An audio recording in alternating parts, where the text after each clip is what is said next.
has been in the news now for almost 2 months. Gram Vikas has been working in the southern and southwestern parts of Odisha across 5 or 6 districts, and we've been trying to understand the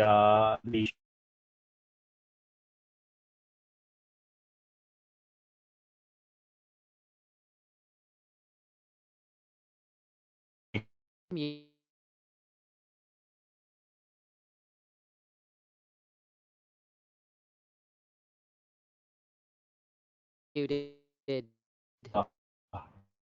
80 panchayats in these 6 districts, and we know that there are about 5,600 at different parts of this country. We've been trying to understand their issues.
Muted.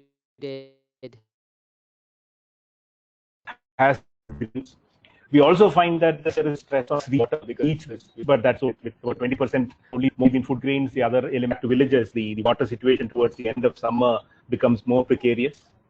In the short term, they will need more money, and with little work happening, where would that happen? Fortunately, if the monsoon comes, hard time people will be able to engage in farming till about the end of July. But what after that is a serious question, because we all know the outreach and efficiency of effectiveness of NREGS in some of the remote villages of Odisha have not been very promising over the last many years. So on the one side, we find that there is a burden of people returning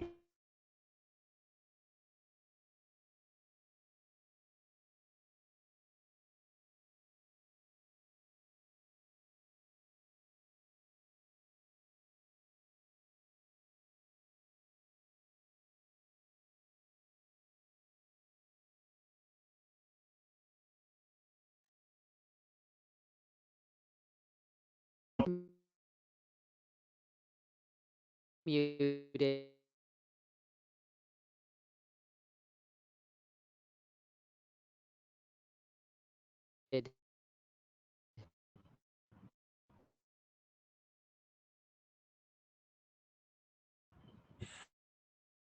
40-45% of people people say that rupees, 20% of people have no money. Those who are stranded in different states, become Kafa respondent said, rupees in hand. So we are also at the moment the situation people coming problems that we are facing back empty hand. 10% of the things that the government did so far, government's loan, continuity. This to address. I'll stop there for the time being, and then.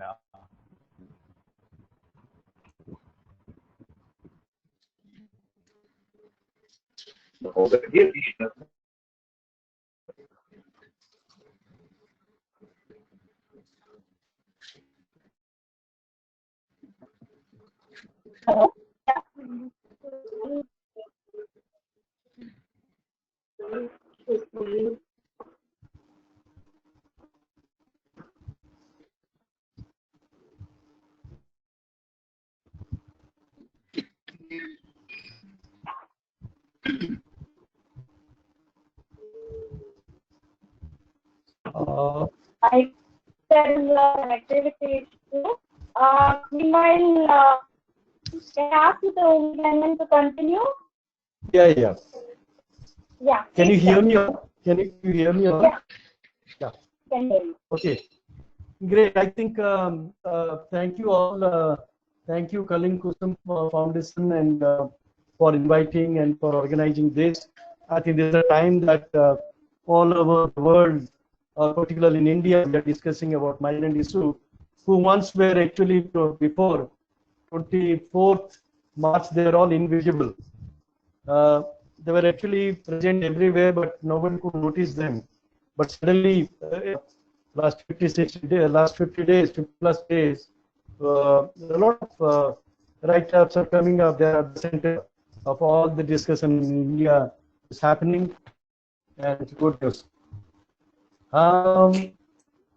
Thank you again, my co-panelist, maybe Professor Prafulla Dutt. Good to be here with all of you. I have been saying this journey of migrant for a very, very long time, maybe 2 decades long, I think, and we have been actually working on these people, and I have been involved in various capacities and various places for last several years. But we all wonder, like, what is that actually? When you said that reverse migration, then I said, look, this is this I cannot say reverse migration. This is a distress reverse migration, yeah. And reverse migration. Sometimes when you read in the literary meaning, the birds when they migrate from one place to another place. I think in Chilika, so we get lot of birds. So sometimes they're deoriented. So completely, they move to different places instead of going to their destination. They move to some other place. That's precisely has happened with the. So that's it's a deorientation that we say they reverse again. Go back. This is precisely what happened in this case also. Like you see, like everything deoriented. People were there. They're actually working hard. They're contributing hugely to the economy of that particular state. They were working for a particular company, and everybody like no one is there to support them in the cities, and they started looking for support. Yeah, first lockdown, at least they could able to contain. I think they were there. Then the process, then second lockdown, and the third, and the fourth is yet to come. I think that's the another issue. But then the people, the migrants who were there in different places, they said enough is enough, and then they started moving back to their villages. I think what they said is it's better to be there with their family at this time of crisis rather than like staying as unknown, invisible person at the city, because the city doesn't care them. So and they actually started moving. In Orissa, you saw like people came by cycle. The boy cycled from Mumbai to Jajpur all the way. There are also like the people came by boat, people came by bus, people came by train, people came by flight. airplanes, and we have seen that how this all category of people were treated, how and who came, how we welcomed them in our place. And today, what Levy has said, the migrants are actually stigmatized. The migrants are actually unknown, unwanted in their own villages, by their own people, and this is what the society that we are looking at. I don't know how this will be ironed out for some time, and all these issues because of the fear, because of the kind of issues, and because of kind of like portraying them. They are the Bengal Brittany, they are the Surat Brittany, they are the other Brittany. So whenever people say, oh, you are a Surat Brittany, I think no, I think you are not allowed. So discrimination is also much more than the people who are coming from endemic area. Which endemic area you are coming? Okay, Surat, no, they are not allowed. Where we have been now in Odisha. What is their number? I think it's always like we look for numbers and what is the number?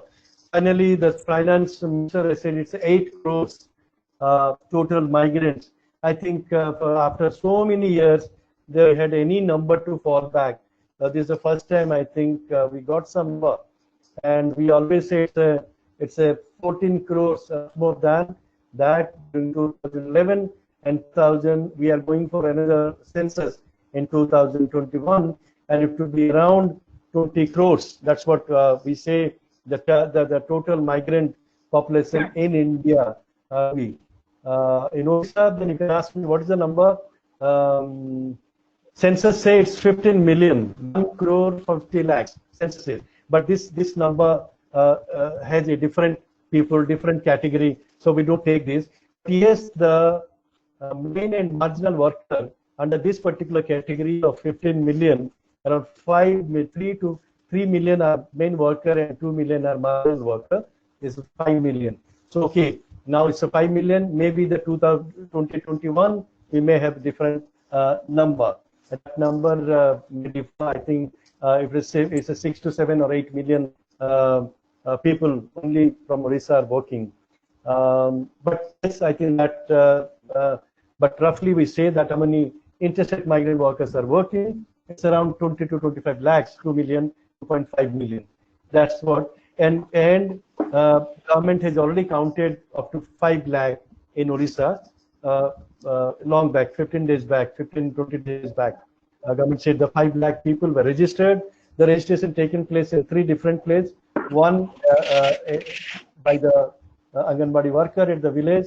The second is at the panchayat. Third is by online registration. So government gathered around 5 lakh, and unofficial sources says that the number may have gone by 1.2 million. I think that's the number. This is unconfirmed sources. So that this many people are actually going to come back. Now all distress, and they want to come back to the states. I think to the villages. From where these people are coming, where actually these migrants are working, which are the sectors they are mostly engaged in. That's interesting to know. I think the largest of the migrants are in power looms in Surat.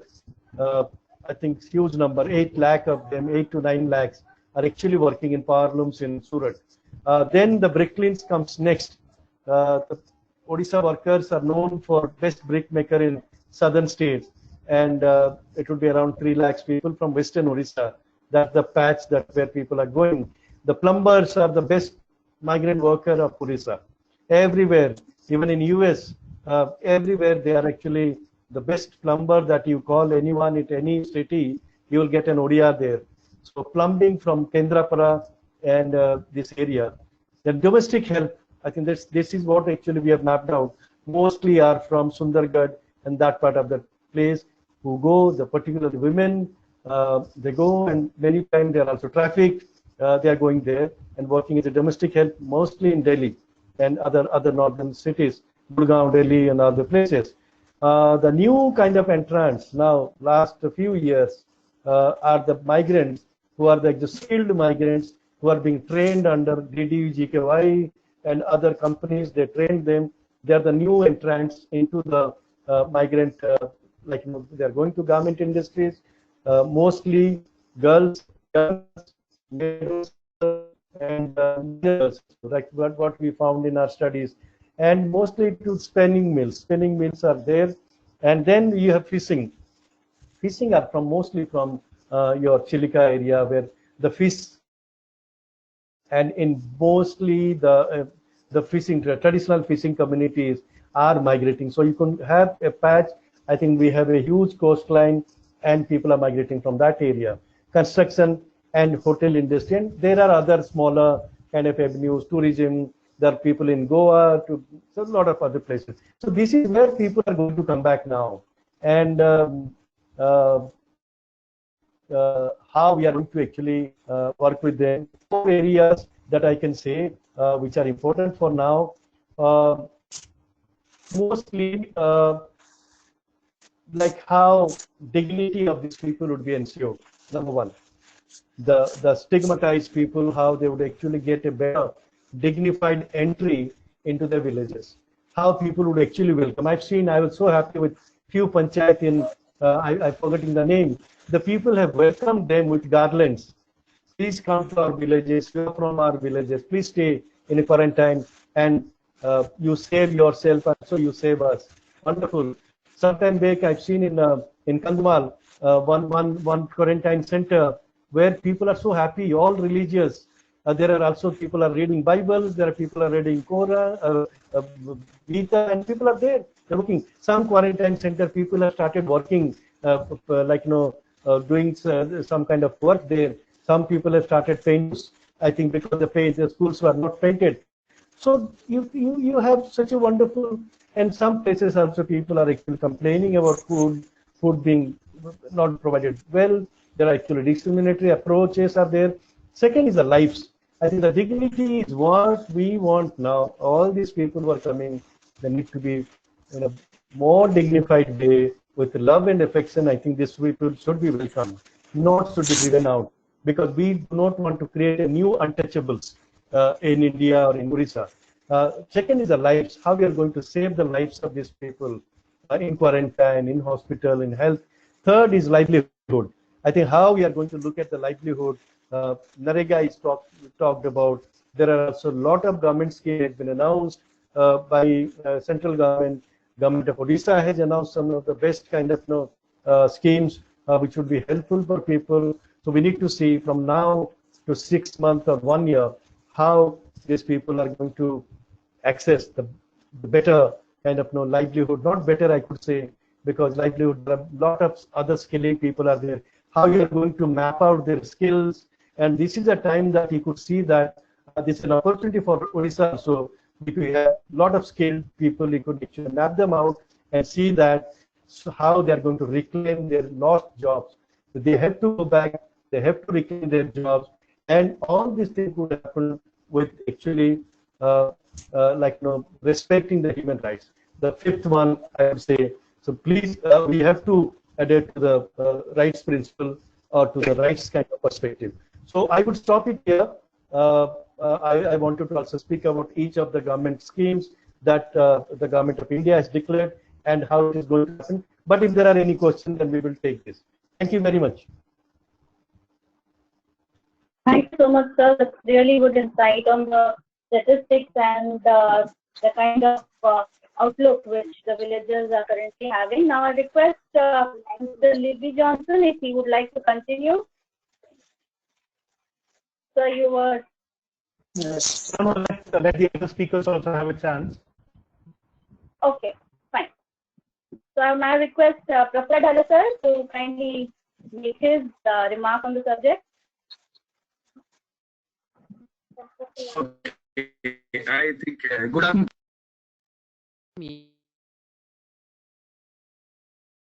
Muted.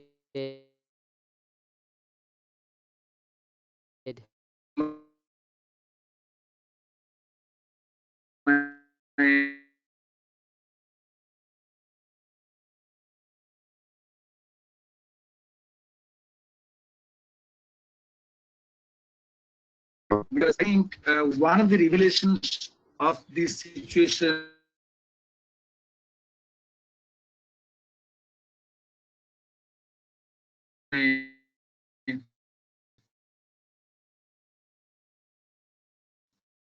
Good afternoon.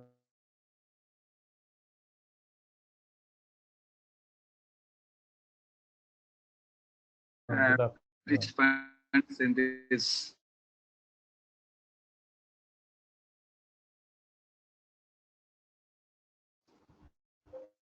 I think if you want to manage the reverse migration. In the beginning, voting Mimsika has already highlighted, Umi has already said about migration has both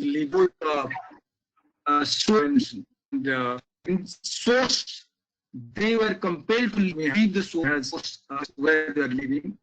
That was also completely essential for sorts of livelihood. And they're also been forced now to how back to their own native. So migration has been for last 2 decades, migration, 3 decades, the way of life. If you don't have anything at your village, you have to move away. That has stopped in place now. I don't think it started.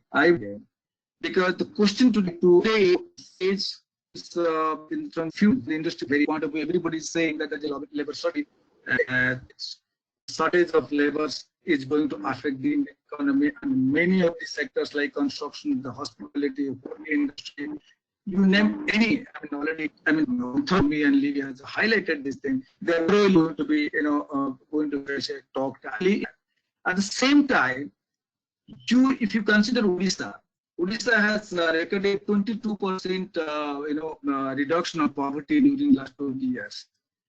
26%, 22% of households are in the brink of again fall into the poverty trap. This is already a challenge for the government to deal with.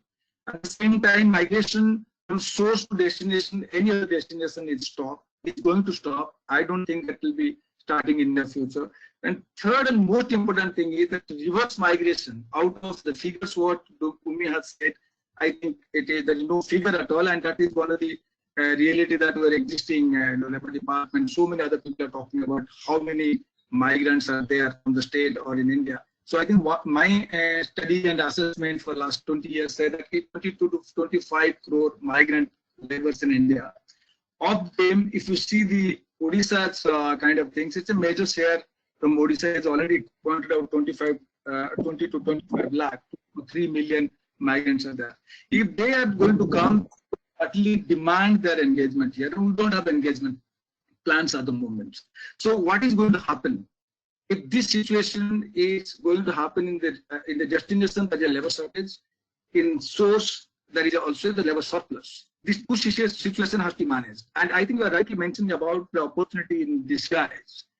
So here is I see two aspects. One is that we show the leadership to find the engagement meaningfully. I know there is a stigmatization. I know that destinations, everything is there.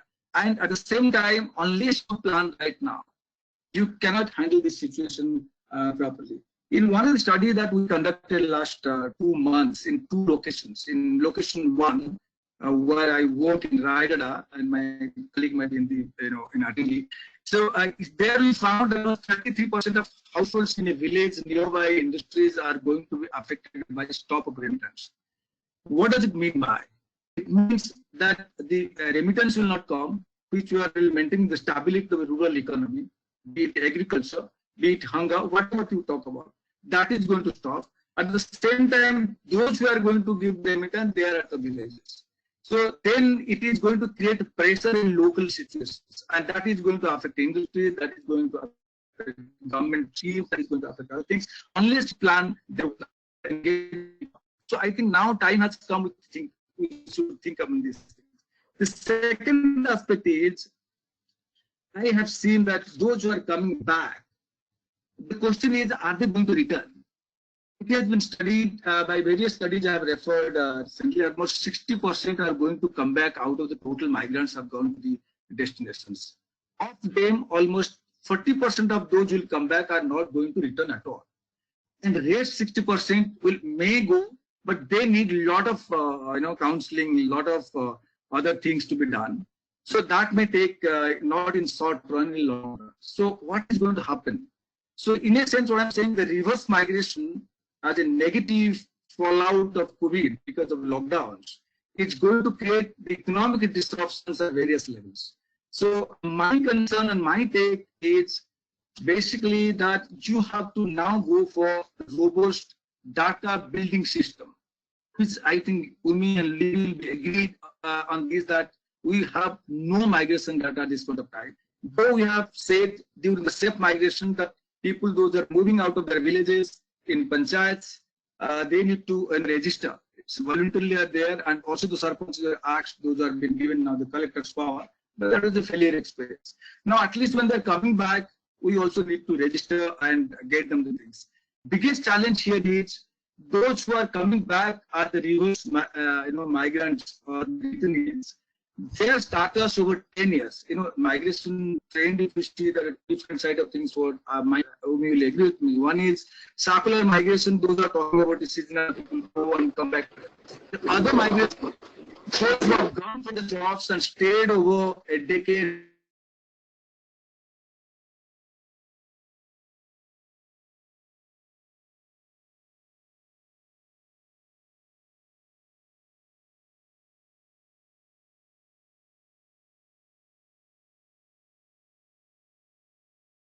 Rural situation, I would suggest those who are working on reverse migration areas or migration areas now think seriously about, already there are programs like Deen Dayal Urban program, Pura program, and a lot of other things are there. I think in my the agenda what you have said, questions are structured. So I don't want to go to details kind of things. I will definitely suggest my way of looking. But I think in my opening remark, what I can say that it is a revelation that 70 years of our preparedness.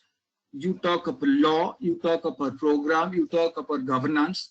I think we are same. We are ashamed to be called as Indian, because our people in the territory of India are destitute in the different destinations. No state governments have taken them to the school.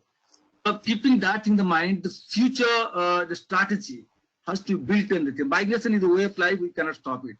It will happen in choice. It will happen in force. It will happen in different conditions. But we have to plan for them properly. This is a takeaway from this COVID situation. I'll stop it here, and next sessions I'll take it up. Thank you very much. Thank you so much, sir. Very rightly pointed out regarding the engagement plans which lead to the same for these migrants, and also the counseling part which you have mentioned. I believe further we'll be also discussing the scope of these people again getting engaged where they were earlier in the same capacities and same patterns they were. So I would now like to take a couple of questions for Mr. Umi Daniel. So I would like to ask you, how big is the scale of reverse migration in Orissa? You have briefed it in your initial address, but then still, if there are any specifications you can share on that and the implications of it on the state. That's what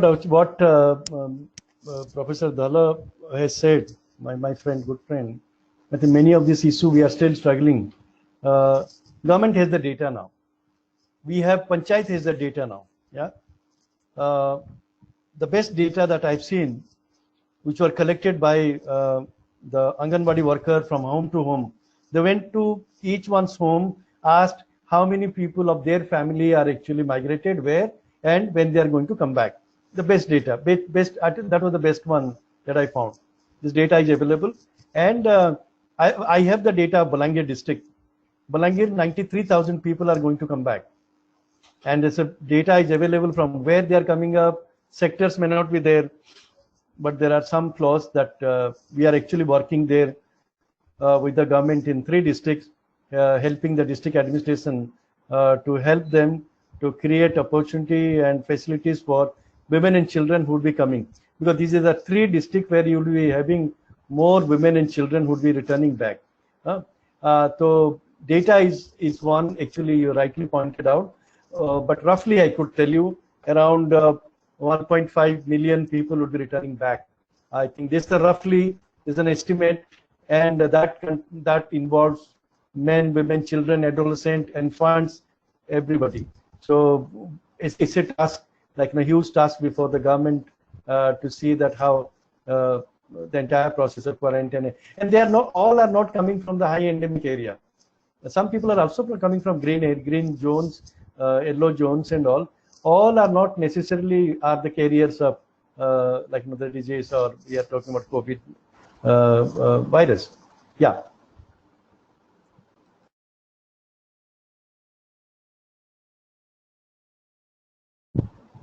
I'm done.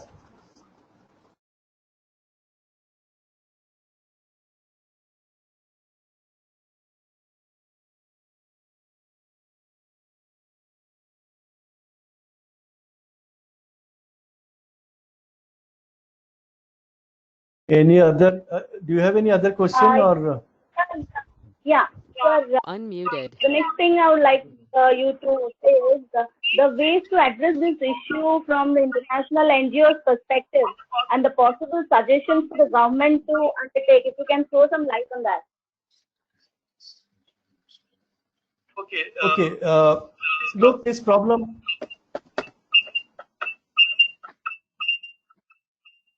Should I take that? Unmuted. Or you ask? Unmuted. No, you take that, sir. Okay. Basically, look, the immediate challenge before all of us is also how to tackle the Amphan, the cyclone which is coming. Yeah. And the cyclone would affect all the red zone districts. Yeah. The red zone districts are those Balesar, Bhadrak, Jagatsinghpur. You see that maximum cases after this thing. Yeah, I think the issue is that immediate what can be done, how this entire issue of quarantine, all these things can be tackled. Second issue, how the people are going to settle in the villages, and whoever have come, at least after the quarantine, they go back to their villages, and whatever money that government has said, some money would be available in their hand. I think at least I was calculating the post-quarantine, people would be having around 3,000-4,000 rupees. That much money is there for at least to have. Then one of the reason that one of the issue that I would be saying, the Kharif agriculture session is there, and we have Narega. So can we see that the labor component is taken care by Narega, and the agriculture will definitely get boost. I think people would actually work there for next season. All of us, we know Narega work stops during the rain, but if the massive plantation can be taken, these are all medium term I'm talking about. Third is, look, there are two ways that we say in migration. One is that distress migration should be stopped. I think the government should do that wherever people are actually moving out of distress. And other aspirational migration, yes, people have skill, people have aspiration to go. How we could also skill people, provide skill, better information, knowledge about the labor market, knowledges, where actually the works are there, where the demands are there, so that we could help these people safely, orderly. They would actually go back, and government should also provide them some kind of the support of going back to their work. If suppose these people are not going to go back, I was talking to one of the ODA worker. He said, "Sir, I have to go back to my work. If I'm not going to go back, either somebody from West Bengal or somebody from Bihar will take away my job. So I'll be jobless tomorrow." So I think counseling is required. I think somebody already said. And today, most of the people who are there, you must have seen that they need a lot of counseling. People are committing suicide in the quarantine center. The tremendous mental kind of problem. So NGOs in other places, can we help them also, like in counseling? So a lot of work, I tell you, for NGOs, civil society organizations, a lot of work. And then the last phase is important. How we could also go for some kind of longer term strategies for reviving the livelihood, for focusing on issues related to distress migration. There you will have all the skill. Skill is going to come back as a huge issue. How we are actually going to see work on that issue. Yeah, I'll stop it there. Yeah. Asha, is there any other chat question for Umita? 4 questions. and it's not it's to all the speakers. They want to know that given the trauma that may have faced, will they want to go back? On the other hand, what are the opportunities available back home? Can they visualize for an alternative development paradigm that is more local and more livelihood opportunities can be created?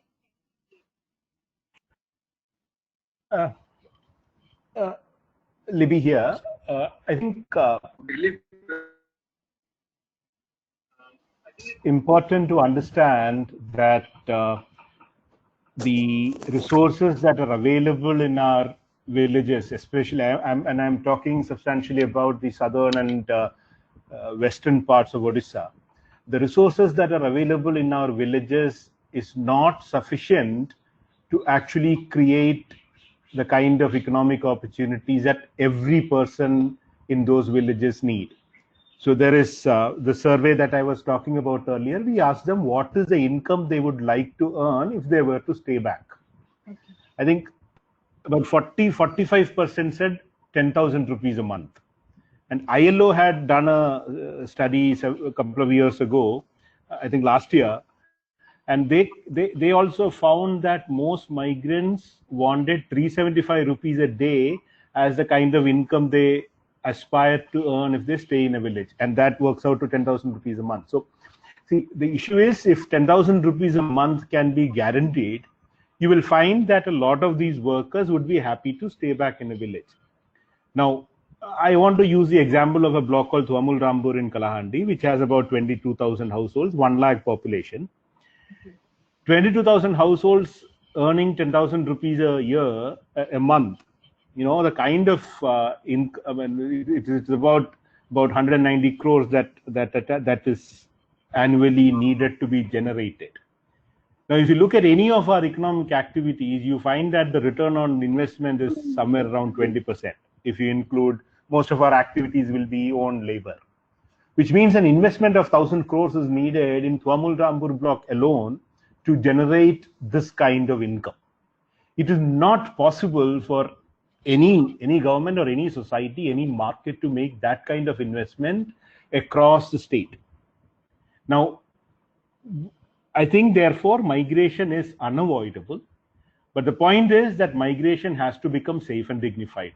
People should not be forced to go and live in, squalid, inhuman conditions and work like slaves. As Umi said, human rights have to be managed. And I think migration will do a lot of benefit to Odisha. Thuamul Rambur till last year was bringing 30-40 crores a year from earning as remittances from migrants. Now imagine it is a block where the government's annual development expenditure is about 150 crores. So already 25% of the kind of annual expenditure, annual investment in development, migrants are already remitting. So if you are able to use this opportunity, and Odisha can take the advantage of getting into, and I would have 7 points to say on this. One is that the government of Odisha should actually ensure cash transfers. They should not wait for NREGS and all that to happen, but migrant workers need cash, their families need cash, so there has to be a cash transfer mechanism. There will be a lot of workers who will take a long time to come back because of the transport and other restrictions and constraints. There has to be a telecounseling kind of system put in place so that they can be counseled and they can be kept, their spirits can be kept high. We will have to imagine a way that migration becomes safe and dignified. So the skill training has to be, right now, as Umi was saying, a lot of young people are going after getting trained to work in apparel parks and apparel factories and fish peeling and that kind of trade. But we will have to imagine how our plumbers, the construction sector workers go as masons, so there is a skill upgradation for them. The government also has to, and along with civil society, also has to build state-to-state relationships. So larger states where Odisha's migrants go to, and there has to be some mechanism of source destination collaboration between state governments so that social protection. So, the one announcement that was made day before yesterday was about this one nation, one ration card. But we know from experience that the ration card, it often remains at home with the rest of the family, and the migrant has no record on in his hand to prove that he is a ration card holder. The ration shop at the destination state does not have any incentive to give this fellow his monthly ration. So there has to be far more state-to-state collaboration if any of this is to happen. And we also have to ensure, we have to work with these individuals to make sure that their behaviors, they adapt behaviors which are, where their money is invested wisely, they put it into livelihoods back in the village, and so that the quality of their life of their families and therefore the communities that they come from can be upgraded substantially. Now, this requires us to not look at migration as bad, because migration in many ways, our experience in Odisha has been bad, whether it is Surat or whether it is the brickle workers taken out like cattle to Telangana and Andhra Pradesh and all as bonded labor. But we have to imagine a situation where migration is an opportunity and we use that very wisely. And I think at the moment, Odisha is standing at a situation where we can actually do this. A lot of them have come back, and as Umi said, we have now data, we have identity of these people who have been migrating. We should be able to plan for each one of them at the individual level to be able to help them migrate. Those of them who want to migrate, those of them who want to stay back and work, enable that happening. Thank you. Thank you. Yeah, can I just, because I have another call. Can I please hear? Just one issue. So we have one question for you. Professor Dhar. We have just one question for you. Because I'm just leaving within 5 minutes. Okay, sir. Because I have another call at 5. Sure. Look, I have seen this 12 hours kind of work which government is enhancing. Look, there are some of the states are coming up with a very draconian policies, anti-workers policies by bringing in legislation which would not help the migrant worker. It will exploit them rather. It will also force them into kind of bonded labor kind of situation. So government, whoever are saying that 12 hours work they have to do instead of 8 hours, that is completely a wrong phenomena. Whether the Odisha is doing, many states have joined now. Haryana, Rajasthan, you have Uttar Pradesh, all are actually, because their fear is no worker would be available after these people will go back. And they will, with smaller number of workers, they will work, allow them to work for longer period to actually recover whatever the loss they had. But that's not the right kind of principle, right kind of thing that they will do. I think they have not treated well when the workers were there. I agree with Levy, but Levy, I think one thing is that people are harassed, people are tortured in every sector, except I tell you in Kerala, the approach is completely different. You go to any other state, they are actually, in Surat you go, the person died yesterday, one person in Surat died, the police went inside the home and beaten him to death. And one room in Surat, migrants, they're staying at 15 people in a slum. It's a second-grade citizens, I can tell you, but however, they were actually contributing hugely to the economy of Gujarat, and what Gujarat did for them. That's actually the question that we have to ask. Have they supported them? Have the companies who are actually utilizing their jobs, their work, their sweat and blood, have they supported in this difficult time? I think they are proud Odia workers who are actually working there, sending money back, but that remittance is not all. I think sometimes we say, let's not look at the remittance. Let us look at the well-being of people at both the place, how they are being treated at the other places, and how they are actually living here at the source area in a better way. I think that is what I would say, and thank you. I have to leave, and thank you very much. Professor Dhar, I will not be there for the other 10 minutes or so. We'll talk later. Yeah, thank you very much. Yeah. Any last 1 or 2 minutes? Organizers, it was a pleasure to have your insights, and we look forward to your support. Thank you so much for joining us. Thank So you. now, continuing with the session, I would like Libby sir to take a few questions, like the problem of migration and reverse migration in your work areas and how it will now affect your work. In between, we heard about the Kalahandi district. So, any other inputs which you could like to share with us? No, I mean, in terms of how it will affect our work is to work with the communities and their dignity and their well-being. So anything that affects the community obviously will affect our work. But I think like I was saying earlier, there are two opportunities here. One opportunity, the first is to actually be able to go back to the community, sit with them, work with individual households and see how, who wants to go back, who doesn't want to go back, and then work with local government, work with the state administration to plan it in such a way that those who want to stay back, we plan for them separately. Those who continue to be interested to migrate, because migration is still a huge opportunity and something that we have to take advantage of. So I think it is a good opportunity now with general awareness among the administration, among the local panchayats, among the state leadership of how deep rooted the issue of migration is. We should be able to take advantage of this opportunity. Thank you. Okay. Right, sir. Another thing we would like to know is how do you look at this issue from the grassroots NGOs perspective, and what are the possible suggestions for the government to undertake the support of grassroots NGOs?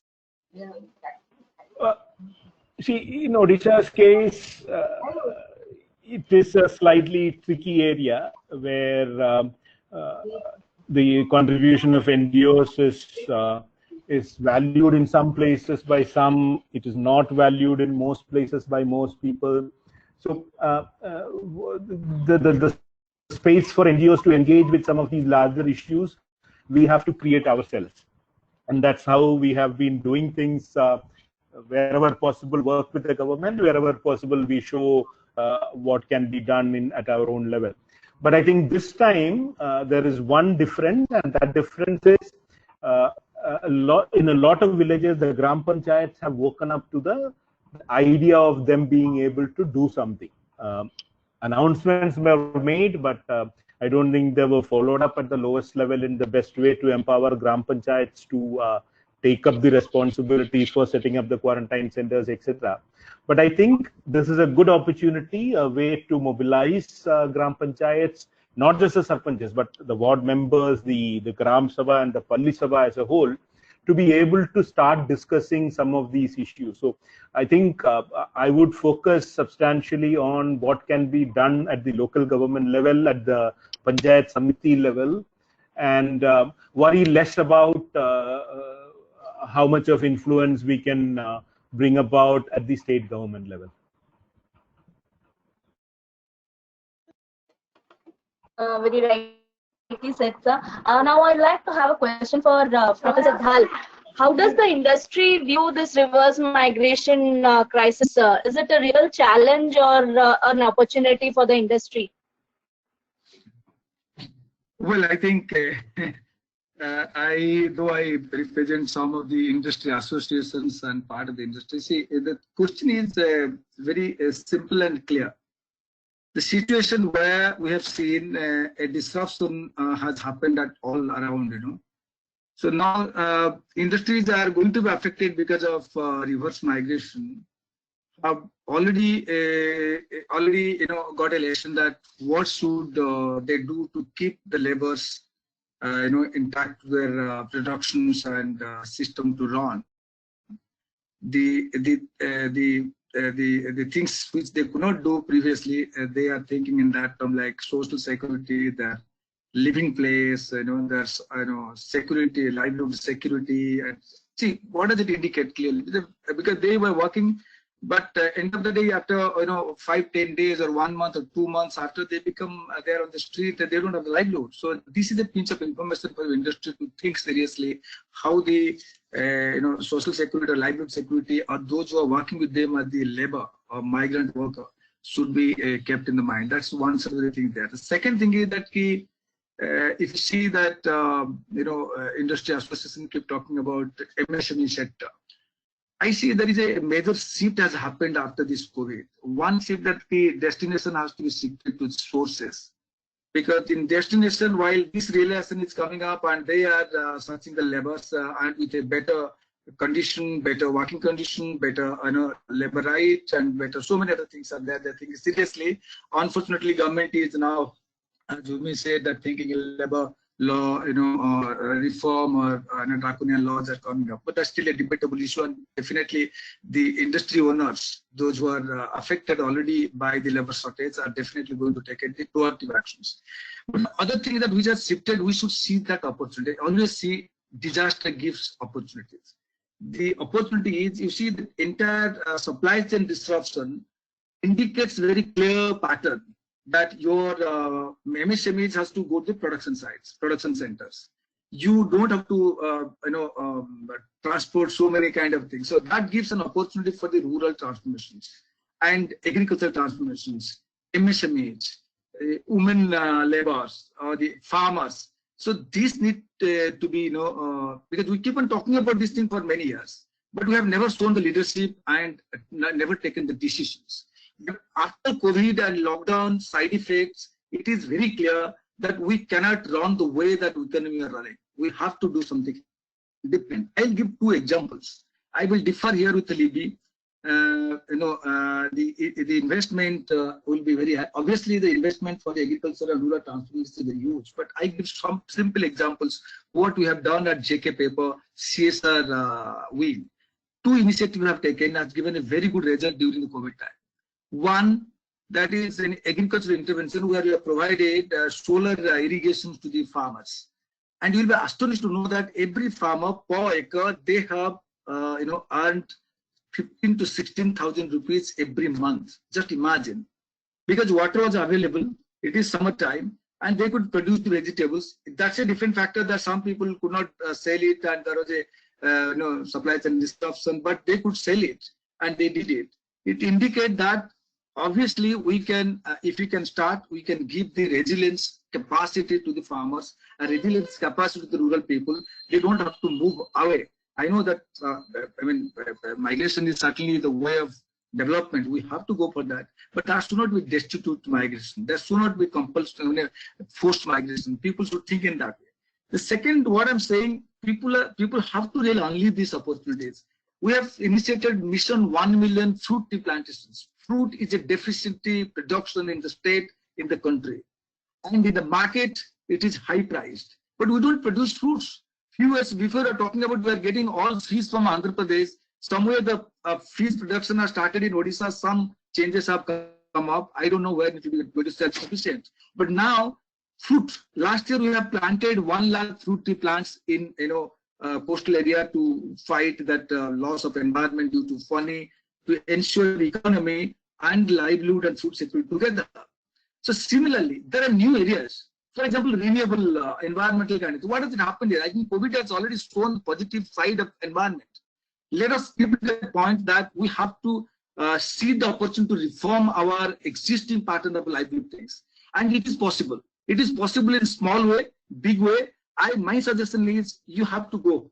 This year also we're going to plant 2 lakh, 3 lakh fruit tree plantations. So what we have done is, in a panchayat level, you need to analyze the livelihood pattern. But in block level, you have to aggregate your intervention strategy.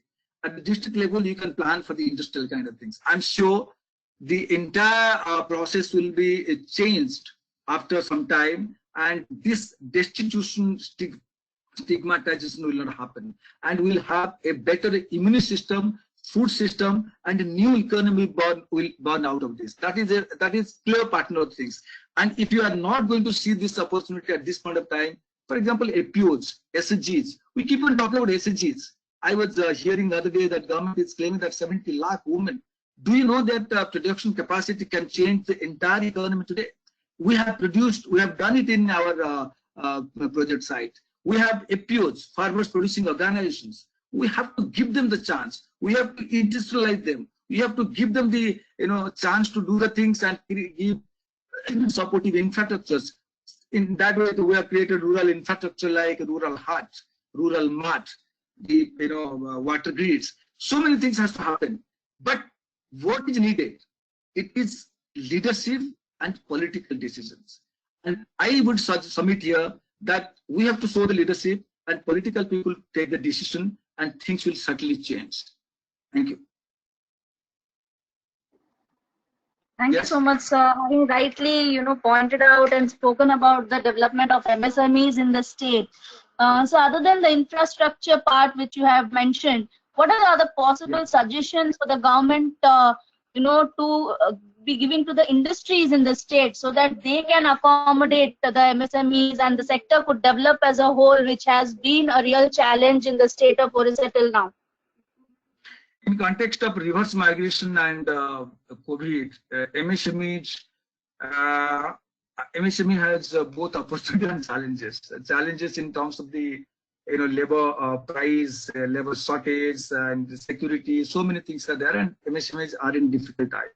At the same time, opportunities are there. And see, for example, if you can see the things I was talking the other day.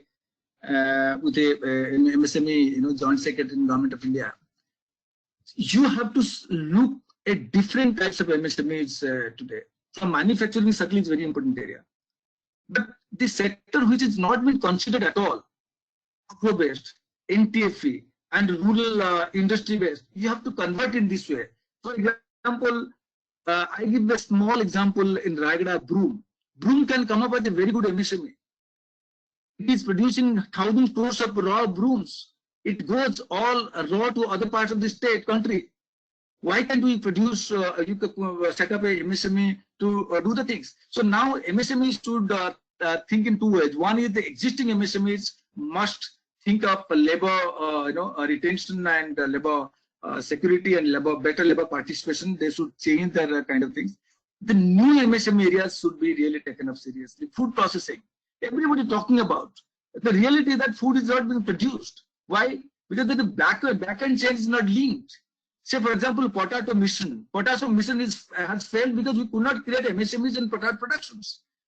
There is no storage, there is no, a seed, the kind of things. The seed in Punjab gives 25 tons per acre. Seeds from West Bengal gives 10 quintals per acre. So we have to understand the situation. And we need a lot of research on these things. And I think one good thing that MSME should think that the reverse migration around 15 lakh, what Bhumi say, but I expect around 20 to 25 lakhs. If they come over 3 to 4 months here, they are not coming up with only, the way they had gone. They had gone with compulsion only for livelihood.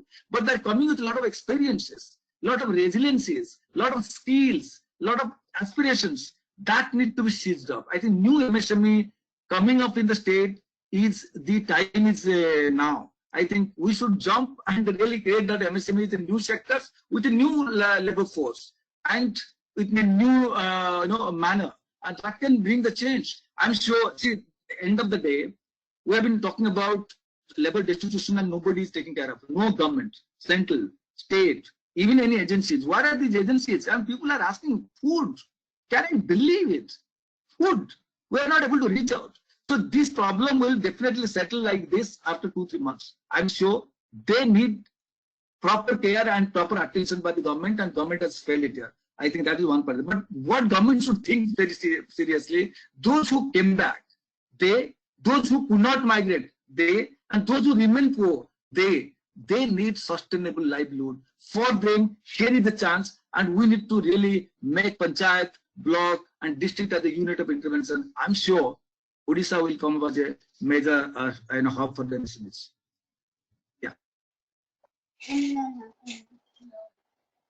Well, that's a very valid, discussion we had that the MSMEs development of these enterprises are going to be one of the major ways on how we are going to engage these migrant workers.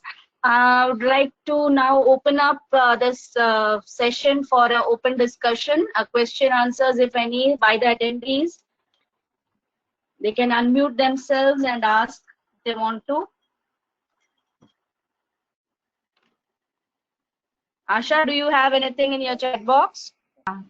There's one lady, Kamini Singh. She wants to ask, can reverse migration help revive rural economy of Odisha if offered a viable economic opportunity?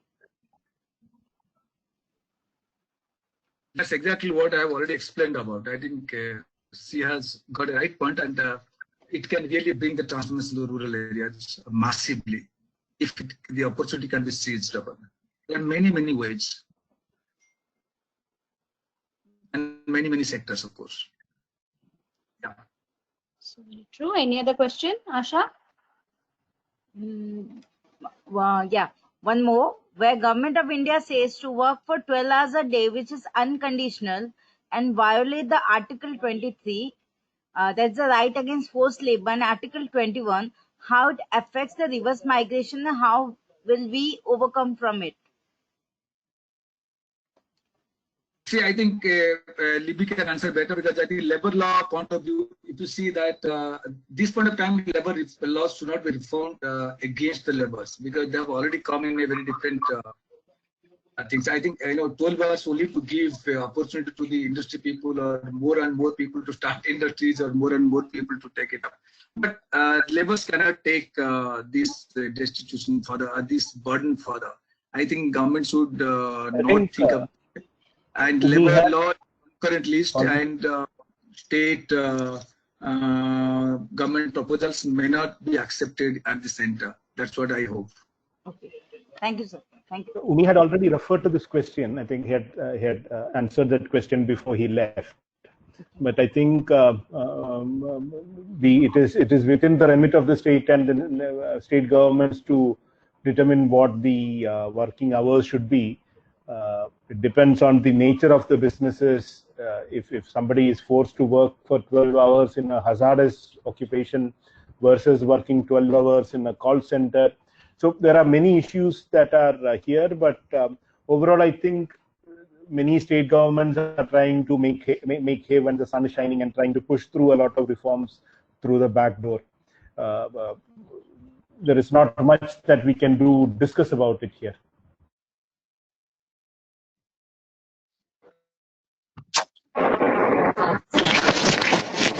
Thank you, Louis, sir.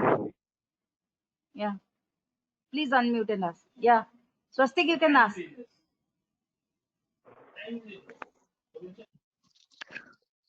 Hello.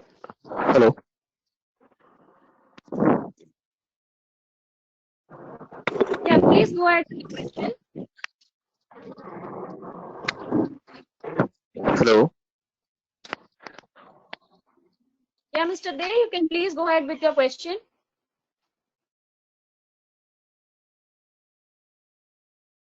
No, he is a person who asked the question that was just taken up.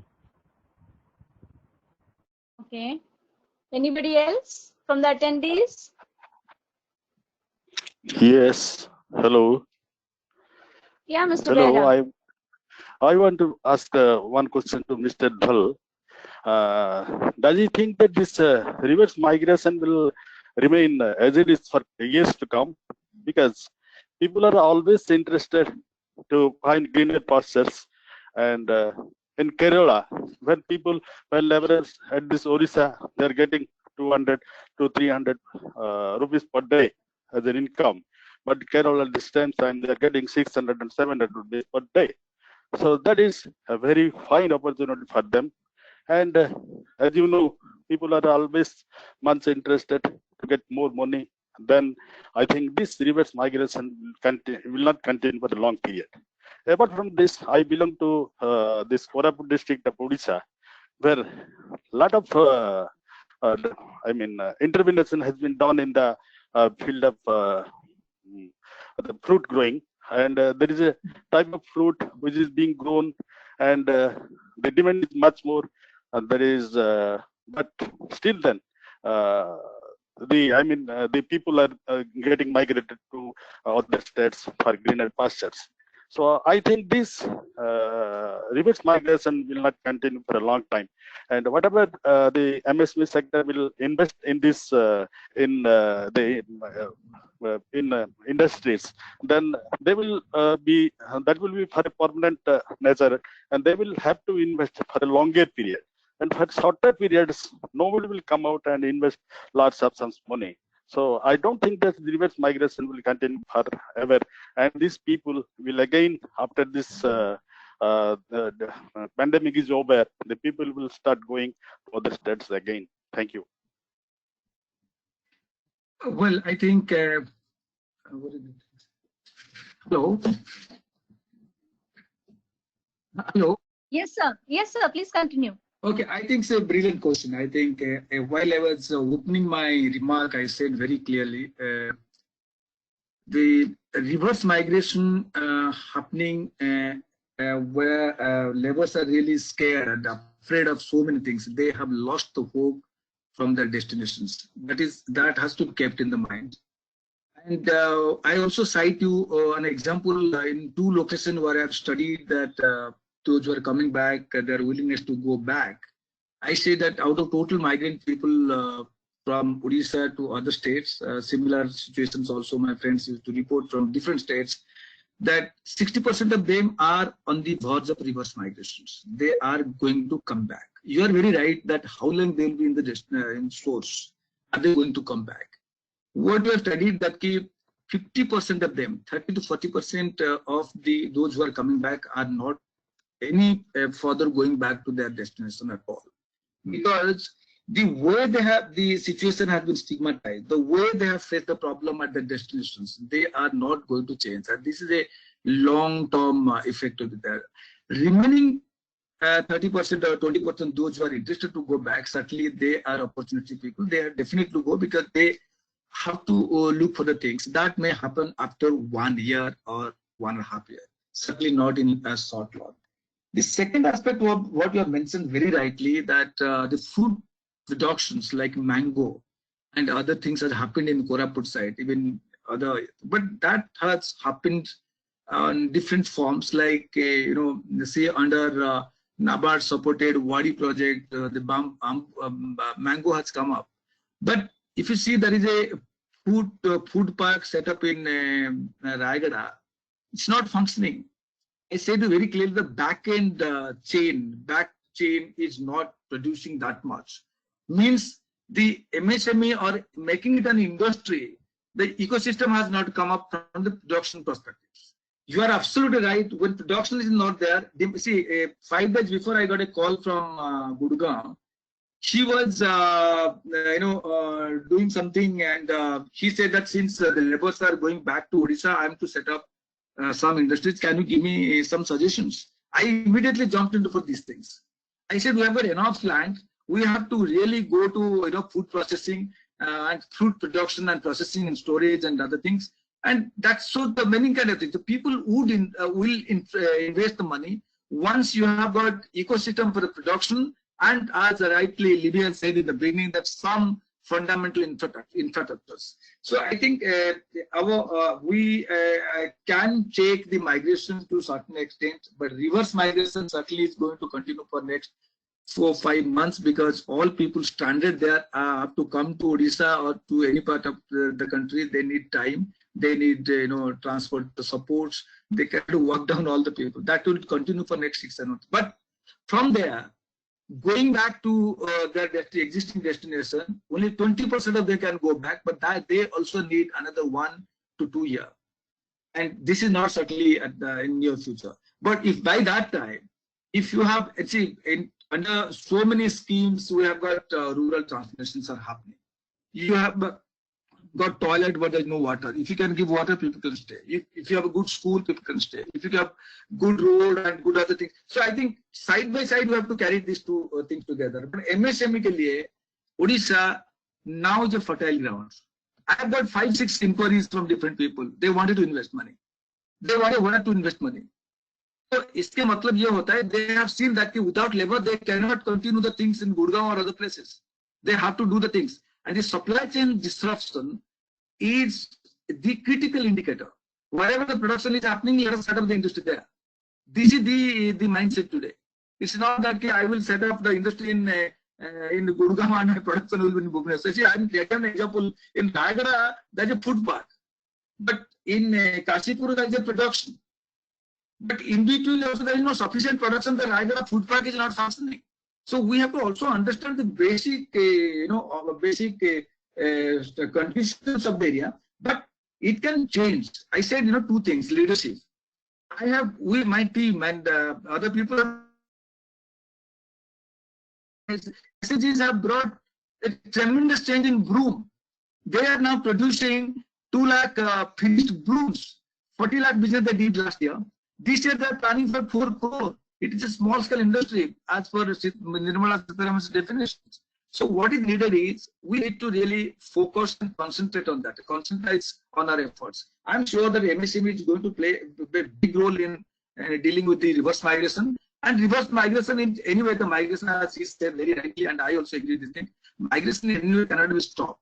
Migration will happen, and it will happen for the good. But it should be safe, whether reverse or migration from the source or migration from destination, reverse migration from destination. It should be safe and better. Yeah. Yes. Thank you so much, girls. One question, as we are really out of time. Any other person? Yes. Hi. Am I audible? Yeah, please continue. Yes. Okay. Hi, everyone. My name is Simran Singh, and I work in the field of cooperatives. Firstly, I would like to thank all the speakers for their insightful understanding and remarks on reverse migration. Although the topic for today was reverse migration, but it seems like that the focus has been more on population, which is village centered, which is understandable also. But I would also like to ask and sort of make a point here and then follow by a question that the discussion so far that we've had manifests multiple dependencies. Like the narrative that we've spoken about shows that we are dependent on industries or someone from the outside. Even our even the solutions that we are proposing, for example, reclaiming rights or reclaiming livelihood, there is a sense of dependency on the government or on others that we are projecting here. And workers, migrants essentially, are being considered here as workers and not owners of their skills. So my question to any one of you who would like to answer is there a possibility that in post-COVID times, these workers become owners of their own resources or skills? And is there a way that cooperative form of model can sort of come back into the picture? I understand that especially in the Indian context, cooperatives have been seen in a very negative way for maybe all the justified reasons, but is there a possibility that members can come together and form worker cooperatives? And when I'm talking about migrants, and I'm not just looking at rural migrants, but I'm also looking at students who probably will not get job opportunities this time, or urban youth who may not, who have been furloughed, for example. So is there a possibility for worker cooperative movement to grow, especially in the state of Odisha? Thank you. So I think, Libby, are you going to respond this? Hello. Okay, I think I have a beautiful experience in this context. You are very rightly mentioned about that job loss. We have already lost 2 crore 70 lakh jobs in the month of April, and all are in the age group of 18 to 35 and educated. So this trend is going to continue further, and job loss is the trend that Indian economy is going to face, and it's a big challenge. Very rightly, you have asked about can the cooperatives grow and these young educated youths can get employment. If I get your questions very clearly, and in that context, I would tell you that before COVID, before this situation, our economy was facing 2 critical situations, 2 critical conditions. One is the demand was not more, and because people had very less price in their hands. The second one is there are a lot of good schemes have been initiated, like doubling the farmers' income, and there is tools like farmers producing organizations in every panchayat. Last week we had an open air with Javir Institute Management, which I'm part of that for that of a few national things. So what I've come up with that farmers producing organizations, this morning I saw one of the FPO is distributing ration relief to the tribals, more than 1,000 to 2,000 households, and each ration packet consists almost 1,000 rupees. So what I'm going to tell you that, and that the CEO is getting 30,000 rupees of that FPO. So I think this is one of the fertile area where we have not explored anything till now. FPOs we have not formed. We have targeted 10,000 FPOs last year. We could not form, even some hundreds are there. So this is where the young people can pitch in and make the FPOs and cooperatives movement stronger so far as farming community is concerned. Secondly, I have seen the women groups. They are in the SHG form. They are very less people have gone to the cooperative kind of things. That is a huge opportunity that they can form the cooperatives over many products and categories of products which are naturally locally available and which has a huge demand outside of their area, outside their locality. So these are the things need little analysis. For example, I was last year I was initiating an effort because I am part of a climate related global movement. Now, when plastic was banned, so I said that the paper bag making industry should happen at MSME. And immediately MSME came up to give the supports. Of course, that has not happened till date. And almost that is an ancillary industry, and many industrial sites need and many districts need. So I think that is the reason I'm saying that you must think, you must show leadership, analyze the local context, and put an effort. And there is almost, I think, 3 million jobs can be created on rural transformation. That's what some guesstimation, unofficial guesstimation has come up in Odisha. 3 million 30 lakh jobs. It's a small, it's not a joke. And our educator unemployment rate, as per the research in percent, less than 20 lakh. So this sort of analysis is needed, and youth should take the leadership, and the government should take a step to give an enabling environment for the people to start with. So I'm optimistic about what you're asking the question, that it can cater the jobs of educated unemployed people quite nicely. Yeah. Thank you so much, sir, for your inputs. We are running short of time. So now I would request Mr. Swadesh Kumar from Kalinga Kusum Foundation, our co-organizer for today, to summarize the webinar and present the closing remarks. Over to you, Swadesh. Thank you, ma'am. First of all, I'd like to thank on behalf of Kalinga Kusum Foundation. I'd like to thank our esteemed speakers first, Mr. B.B. Johnson, Professor Dhal, and Umi Daniel sir, for joining us in the panel. And it was definitely a fruitful discussion for all of us. Like they have discussed about different aspects and different areas of the reverse migration as well as migration. Like Umi sir discussed about the perspective of the discrimination faced by migrants on different levels of the society.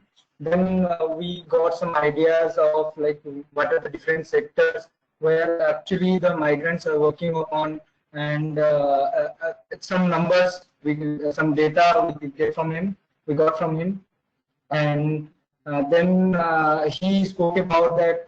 He spoke about the migrants should get dignified welcome as well as life and livelihood.